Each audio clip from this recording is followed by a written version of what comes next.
schools in Bensonhurst were much better. I enjoyed all my classes there. I had some wonderful teachers. Never forget my sixth grade teacher, who was the first teacher in the area to teach by projects. So we were teams, and we had projects, and we each had a part, and we each had to learn about the things we were doing so we could tell the rest of the class about them. It was an eye-opening experience. It wasn't just sit and learn. It was work and learn.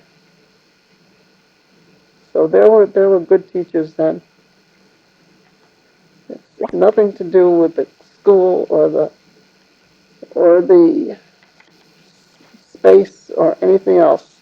It has to do with a good teacher. And anything else, you can pour money into the stuff all you want. It's not going to make any difference if the teacher is lousy or just regimentarian at an early age. You remember your good teachers. Teacher in seventh grade, a science teacher in seventh grade who taught us the meaning of science, used his teachings when I taught myself in the high school. Had big arguments with kids whose fathers were doctors who kept saying you can't catch cancer. And I kept telling them that's not scientific.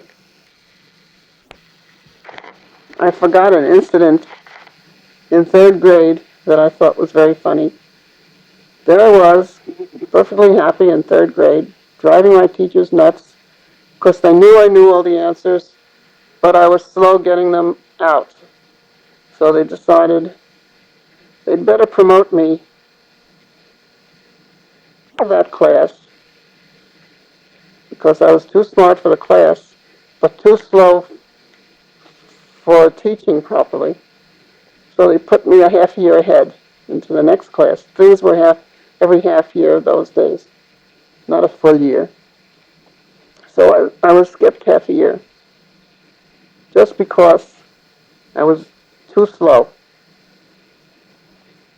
I never learned multiplication and division. I had to teach myself multiplication and division because that's what they taught in the first half of third grade. And there I was in the second half of third grade.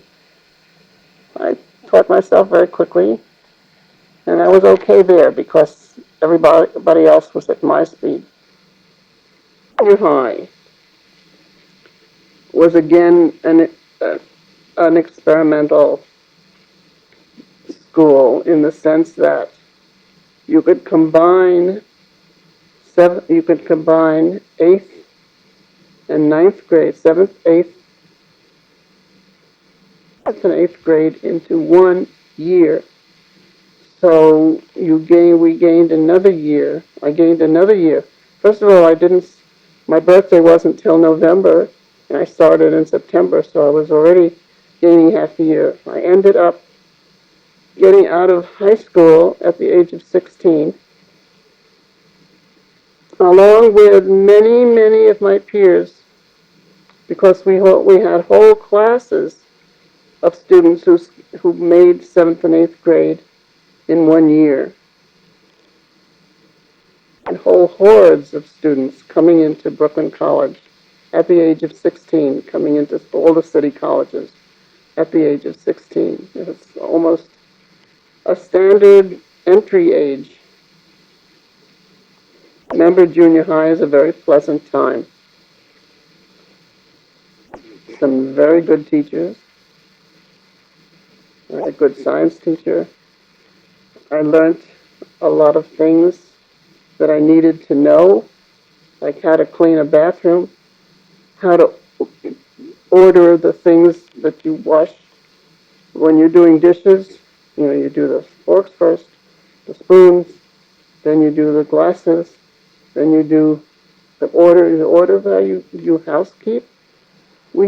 For girls, it was housekeeping. For boys, it was shop. And in both classes, I assume the boys learned things that they used the rest of their lives, but I certainly we learned how to cook, we learned how to make things, we learned how to sew, we made things to wear for ourselves, which we of course never wore after we got out of the class.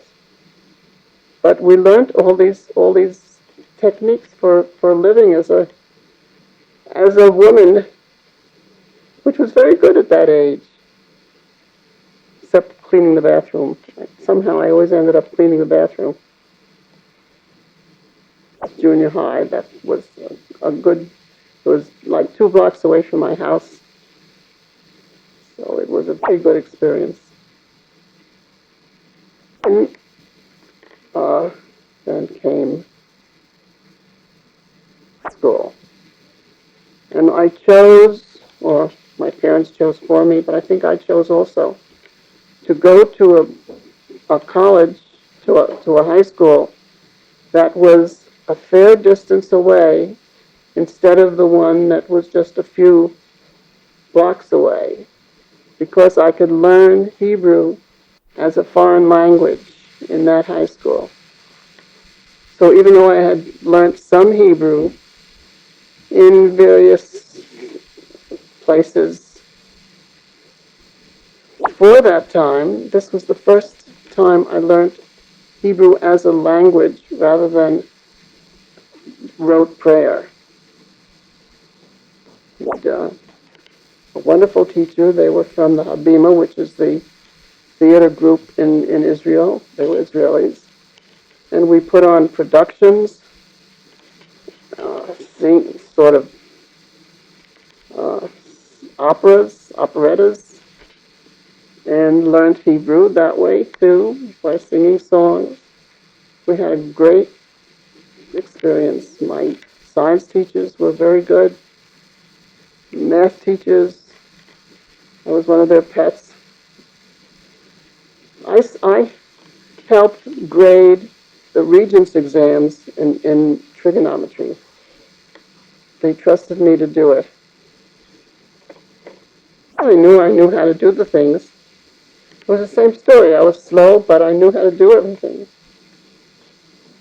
So they gave me some part of the one term. They gave me part of the job to help grade the Regents.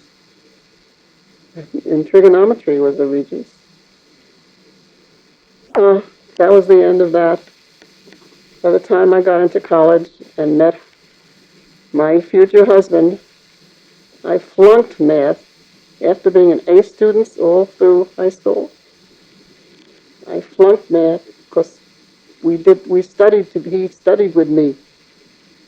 We didn't get much studying done. So I flunked. I flunked math.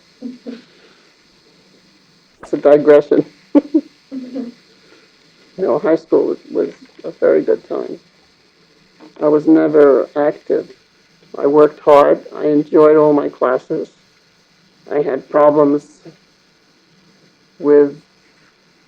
I was in all the honors classes, except for English, where I had some problems, because I could never figure out what things were about. And there were so many brilliant people in my class that after a year, after 6 months of being in the honors class, they would put me in the non-honors class. And I was so far ahead of all the people in the non-honors class, they would put me back in the honors class. I went back and forth. I went to Abraham Lincoln High School, and that was at that time, it was an incredible high school. It was right during the big exodus of the Jews, and people with PhDs were teaching in the high school from Europe, the ones that knew enough English to teach. And they were incredibly good teachers. I had incredible teachers all through high school. I was able to learn German. I was able to learn Hebrew. I was able to learn science. And I had enough friends to take up the rest of the time because we had this organization. And most of my friends were in it. Each one brought in the other one.